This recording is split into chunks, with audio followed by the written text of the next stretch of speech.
BJP, Narendra Modi, Amit Shah বলে মমতা ব্যানার্জি বাংলায় আয়ুষ্মান ভারত করতে দেয়নি। যারা আজকে সভায় এসছেন কাদের হাতে মোবাইল ফোন আছে একটু হাত তুলুন তো। যারা মোবাইল ফোন ব্যবহার করেন, স্মার্টফোন ব্যবহার করেন, হাত তুলুন। হাত তুলুন যারা ব্যবহার করেন।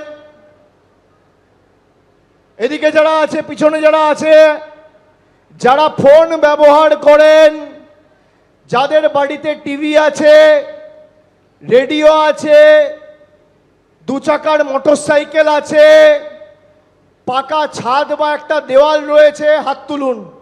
কাদের রয়েছে? হাত তুলুন। পিছনে যারা আছেন, কারা ফোন ইউজ করেন, বাড়িতে টিভি, রেডিও, মোটরসাইকেল রয়েছে, হাত তুলুন।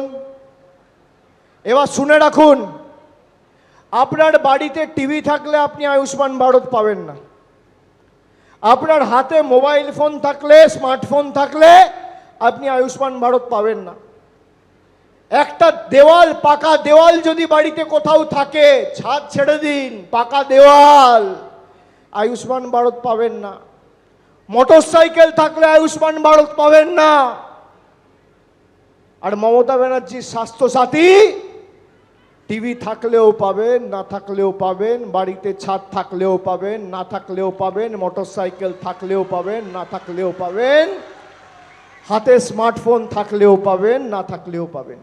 কি চান আপনারা, আয়ুষ্মান ভারত না স্বাস্থ্যসাথী? কি চান আপনারা, আয়ুষ্মান ভারত না স্বাস্থ্যসাথী? গ্যাসের দাম দেখেছেন? গ্যাসের দাম, আমি স্যালুট জানাই এই জেলাকে। মহামতি গোখলে বলতো না, what Bengal things today, India things tomorrow.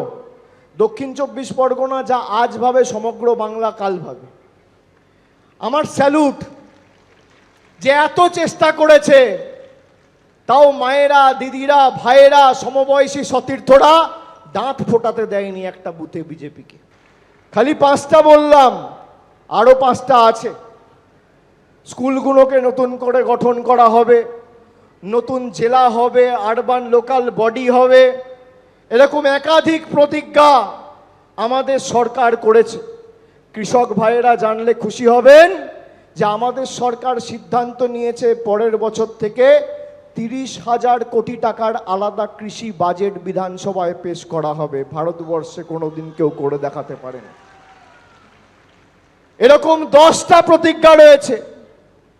যারা আপনাদের কাছে এখন ভোট চাইতে আসছে, বিজেপির বাবুরা, অমিত শাহ এসে রায়দিঘিতে 20 দিন আগে সভা করে অনেক হম্বিতম্বি করে গেছিলেন। তারপর যে প্রশ্নগুলো আমি করেছিলাম একটারও সদুত্তর দিতে পারেনি। যেই নির্বাচন হবে আবার টাটা বাই বাই, টিকি খুঁজে পাবেন না। এদের নেতারা এখন বিভিন্ন জায়গায় আমি দেখছি বিজেপির প্রার্থীরা বাড়ি বাড়িতে গিয়ে লোকের দাড়ি কামাচ্ছে। কেউ দেখছি জল তুলে দিচ্ছে, কেউ মাথা টিপে দিচ্ছে। আমি আপনাদের অনুরোধ করব, এদেরকে 1 মাস পর দেখতে পাবেন না। মায়েরা যদি বাড়িতে প্রচারে আসে, ঘর দুয়ার পরিষ্কার করাবেন। আর ভাইয়েরা হাত পা টেপাও, এদেরকে বলবে দাড়ি কামাও, চুল কামাও, চুল কেটে দাও। 1 মাস সুযোগ পাবেন, তারপর আর টিকি খুঁজে পাবেন না। যত বাড়ির কাজ এদেরকে দিয়ে করিয়ে নিন।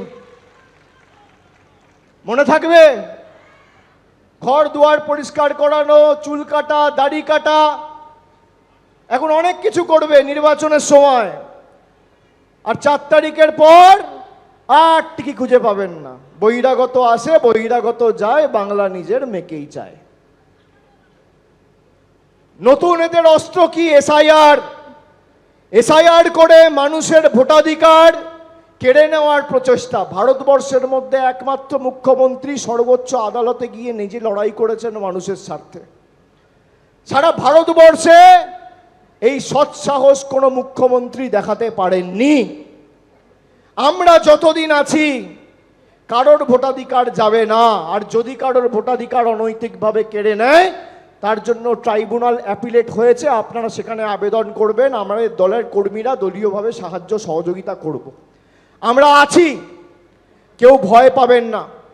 বিজেপির কাছে এই জীবন এই প্রাণগুলোর কোনো দাম নেই, কিন্তু আপনাদের জীবন, আপনাদের প্রাণ আমাদের কাছে মণিমুক্তের মতো। ভয় পাবেন না, আমরা আছি। যতদিন আমরা আছি, এটা চেয়েছিল আপনার খাদ্যসাথীর টাকা আটকাতে, স্বাস্থ্যসাথীর টাকা আটকাতে, আবাস যোজনার টাকা আটকাতে, জল জীবন মিশনের টাকা আটকাতে, পথশ্রীর টাকা আটকাতে পেরেছে? এবিপি আনন্দ, এগিয়ে থাকে, এগিয়ে রাখে।